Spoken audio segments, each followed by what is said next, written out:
All right, so for the blended course, we're going to start Unit 4 today, which is modeling with quadratic equations.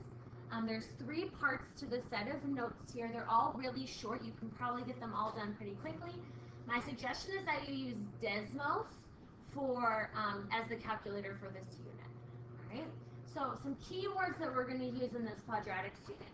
When you see phrases or words like maximum, minimum, highest or lowest, that means you are looking for the max or the min of the quadratic. That would be the vertex. Right? You're looking for the vertex of the quadratic when you see those words. To find this, you're going to use either the equation x equals the opposite of b over 2a. So we'll see that equation in a few minutes here. Or you can use your calculator, which we'll focus on the calculator more in part 2. When you see phrases such as where something hits the ground, hits the water, how long is something in the air, that is when you're looking for the x-intercept of the function, or intercepts. Right? You can also call that the roots, or the zeros, or the solutions. To find that, we're either going to factor, most likely going to factor, or we're going to use Desmos later on. But today we're going to factor. All right, so example 1, I give you the graph. And this graph shows the height of a small rocket seconds after it was launched. We're given the equation for this graph is negative t squared plus 128t. But we have the picture right now. So the first question is, how long is this rocket in the air? So you can imagine that the rocket starts down here, it shoots up into the air, it comes back down and lands on the ground over here after 8 seconds. Now it is important when we do modeling that you include units in your answers. You can't just put the number 8, you need to have the seconds included.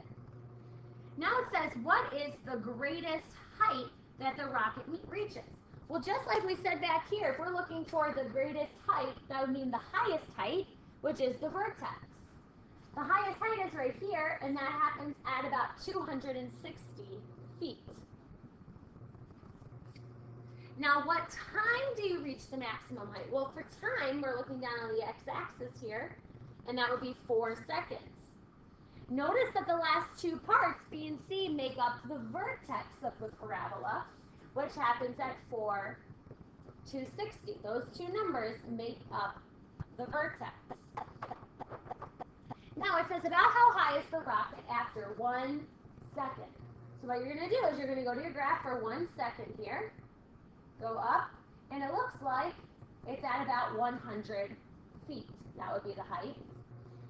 And how high is the rocket after 6 seconds? Well, the same thing. I go to 6 seconds here, go up to the graph, and this value looks to be at about 190 feet. Now it says state an interval over which the rocket is falling towards the ground. So you can imagine here that the rocket reaches the highest point right here. It falls towards the ground until it hits the ground at 8 seconds. Well, the interval is the time, the seconds. Well, if it reaches the highest point here at 4, it's falling between 4 seconds and when it hits the ground at 8. So we want to write a mathematical interval from 4 to 8 seconds. And the way we do that is we're going to say 4 is less than t is less than 8. That means from the time 4 to 8 seconds is when you're falling to the ground. Oh, that's for, I'm sorry, I was reading G. All right, so that answer goes down here to G. I'm sorry. We skipped H or F. So now the interval where the rocket's going up in the air is kind of the opposite here. Going up, you start at 0 and you're increasing until you get to that maximum at 4. So our interval here is going to be from 0 to 4 seconds. 0 is less than t is less than 4. Last part to this question says use the equation that we gave you highlighted in blue to find the exact height of the rocket after 2 seconds. Now seconds is the t, the time here. So we're going to put 2 into this equation for the value of t. So we're going to find h of 2 equals negative 16 times 2 squared plus 128 times 2. You can use your calculator or Desmos. I'll just type it right into Desmos for us here. Okay, so we'll type in negative 16. Make sure you put the 2 in parentheses, squared, plus 128 times 2. And it tells you that the height, the answer, is 192, and you have to include units, so that'd be 192 feet. Now, you can check your work because we found that answer right here. This has to do with E. And we estimated that it was about 190 feet, and using the equation we found it was exactly 192 feet. All right, that's example 1. Let's go to example 2. It says Amy tosses a ball in the air such that the path of the ball is modeled by this equation, negative x squared plus 6x. Y is the height of the ball, and x is the time that the ball is going. So first it says, use Desmos to help you graph this equation. So we're going to take that equation, type it right into Desmos here. Y equals negative x squared plus 6x. Oops. Y equals negative x squared plus 6x. Now, in order to graph this picture on our grid, we need to have a table of values. So to find the table, you hit the gear and hit the table, and you are given a bunch of values right here. Now, it tells us we want to graph on the interval from 0 to 6. So that means I want numbers in my table from 0, 1, 2, 3, 4, 5, 6. So I don't need to worry about these negative ones, but I will need to add some numbers in. I have 0, 1, 2. Let's add 3 to our table. 4, 5, and 6. Now you can graph those values. So I'm going to pause the video. I'm going to plot the points just like you should be doing as well. All right, when you're done plotting your points, your graph should look like what mine does if you've plotted the points correctly from the table. Now the question is, at what time is the ball at the highest point? So illustrate first on your graph. So the highest point is the maximum here. And that maximum is at the ordered pair 3, 9. Now you need to be able to interpret that maximum and know that the x is your time, right? It says that on the axis here. And y, this 9, is your height. So the time that you're at your maximum, when is it at the highest point? Well, that would be 3 seconds.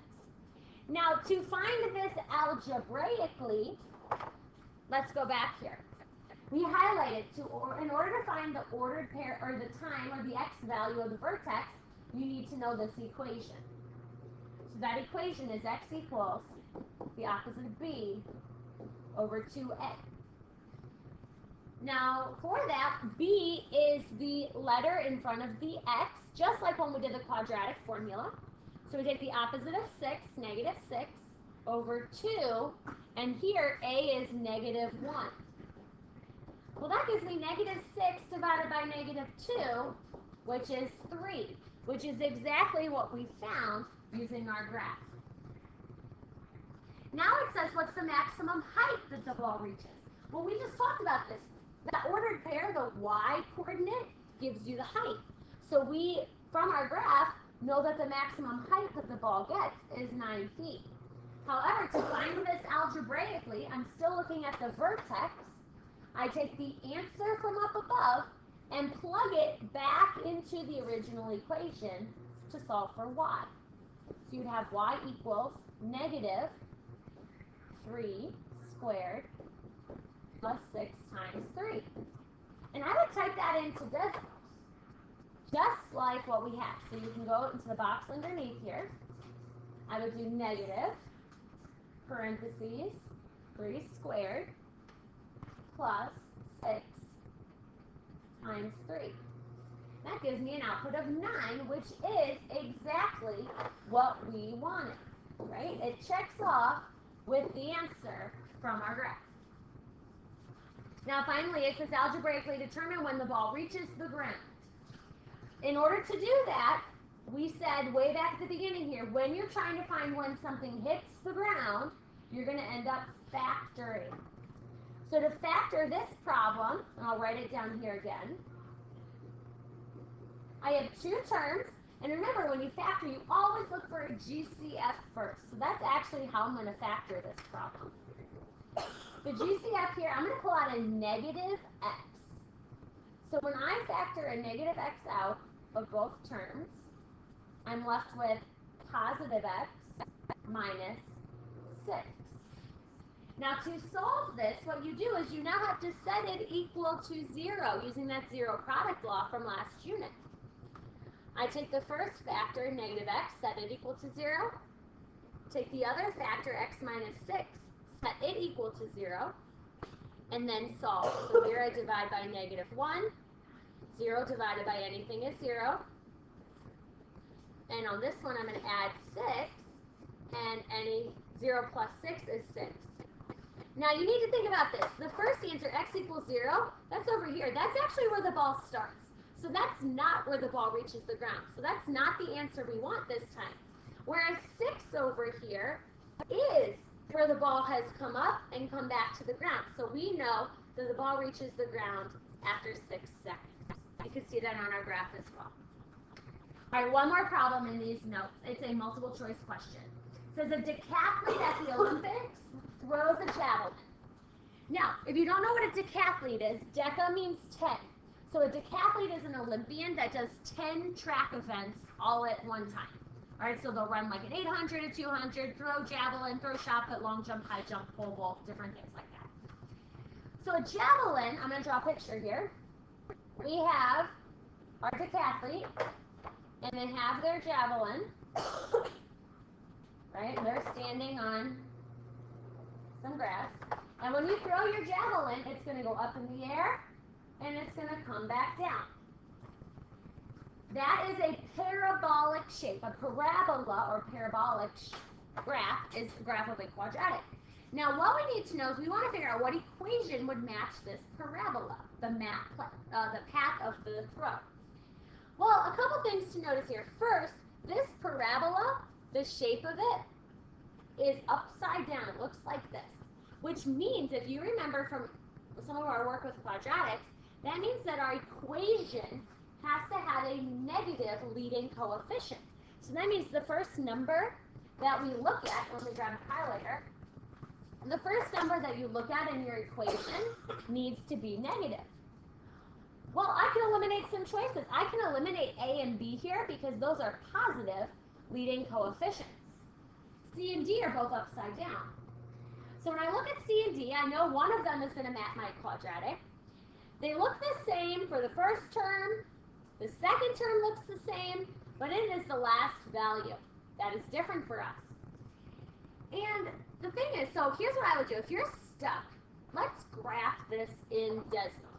All right, so we'll have negative 100. Now instead of D, we have to use X. So I'll have negative 1 over 100 X squared plus 75X plus 3. And it's hard to see. I'm going to adjust my window here so we can see it. Let's go. Let's go up to. Alright. Oh, that didn't seem to work. Hold on one second. This is a bigger graph than I thought. Oh my goodness. Alright, I'm going to pause the video while I set the window, and then we'll take a look at this graph. Alright, so it's not the best looking graph ever, but that's the shape of the parabola for option C. Now if I look at option D, it's the same equation, but the only difference is that the last term is minus 3. Right now it's hard to tell, unless I maybe zoom in a little bit more. But what happens here, I'm going to zoom in. Sorry guys, it'll just take a second. A little closer. A little more. Is that, oh, here we're starting to see a difference. The red graph, the one we started with, has a y-intercept at positive 3. So what that means on our equation is this last number, that's your y-intercept, positive 3. The other graph has a y-intercept at negative 3. So y-intercept, that's your starting value. That's extremely important to know when you're doing modeling. The y-intercept, that constant on the end, is where you start. And it doesn't make sense to start with a negative because that would be underground. So our choice has to be C here because it has a positive y-intercept, which means you throw from a height of 3 feet. All right, so that's the practice, or the notes. If you go back to Canvas, there's only 3 problems of practice for part 1. There's a video for 2 of those parts posted on Canvas. If you need extra help, ask your teacher.